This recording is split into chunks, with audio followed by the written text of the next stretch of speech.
Rumali frock cutting পদ্ধতি।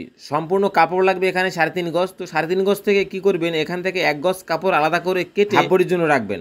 বাকি 2.5 গজ দিয়ে নিচের ঘেরের অংশ কেটে নেবেন। তো প্রথমে কাপড়টাকে ভাঁজ দেওয়ার পরে এখানে কোমরের মাপ অনুযায়ী, এখানে যেভাবে ভিডিওতে দেখানো হয়েছে সেই অনুযায়ী শেপ দিয়ে লম্বার মাপ ধরে নেবেন। লম্বার মাপটা আমরা যেভাবে ফিতা ঘুরিয়ে ঘুরিয়ে দিয়েছি ঠিক এভাবে দিবেন, তাহলে নিচের রাউন্ডটা সমান হবে। তারপরে দেখেন কোমরের অংশটা এভাবে রাউন্ড করে কেটে নেবেন। কাটার পরে নিচের অংশ কেটে এখান থেকে আলাদা করে নেবেন। এবং যদি কাপড় 2.5 হাত বহর থাকে তাহলে নিচে একটু জোড়া লাগতে পারে। তো আমি যেভাবে যেখানে জোড়া কেটে দিয়েছি ঠিক এভাবে নিচে কেটে একটু জোড়া দিয়ে নেবেন, ঠিক আছে। নিচের ঘেরের অংশ কাটা সম্পূর্ণ হয়ে গেলে তারপর আমরা কি করব, আমরা হাফ বডি কাটবো। উপরে যে বুকের অংশ সেই অংশটা কাটবো। তো এই অংশের লম্বা দিবেন 13 থেকে 14 ইঞ্চি। তারপর আপনার বডি অনুযায়ী এখানে মাপ ধরে নেবেন।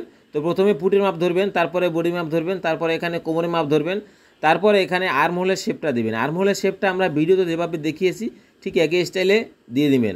তবে আপনি এটা চাইলে কিন্তু পিছনে চেইনও ব্যবহার করতে পারেন। এবং তারপরে গলা ছড়ানো মাপ ধরে তারপর এটা হাফ বডিটা সম্পূর্ণটা কেটে এখান থেকে আলাদা করে নেবেন। আলাদা করার পরে আপনারা সামনা পিছন এখান থেকে ভাগ করে সামনের গলাটা আলাদা করে কাটবেন। সামনা পাটে অবশ্যই তালপাট কেটে নেবেন। সামনের গলা কাটার পরে তারপর কি করবেন, পিছনের গলা কেটে নেবেন।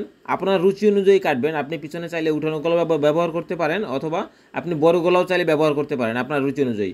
হাফ বডি কাটা হয়ে গেলে এটার তৃতীয় ধাপে আসবেন। তৃতীয় ধাপে আমাদের কাজ হবে, আমরা এটার থেকে হাতাটা কাটব। হাতা কাটিং করার সময় 3টে বিষয় খেয়াল রাখবেন। একটা হলো মুহুরির মাপ, আর একটা হলো মোড়ার যে আপনি আর্মহোলের যে লম্বার যে মাপটা দিবেন, আর একটা হলো যে আপনি কতটুক নিচে আর্মহোলের শেপটা দিবেন, ঠিক আছে। তো এই বিষয়গুলো খেয়াল করলেই কিন্তু, এগুলো জানলেই আপনি একটি রুমালি ফ্রক কাটতে পারবেন। ধন্যবাদ, ভালো থাকবেন।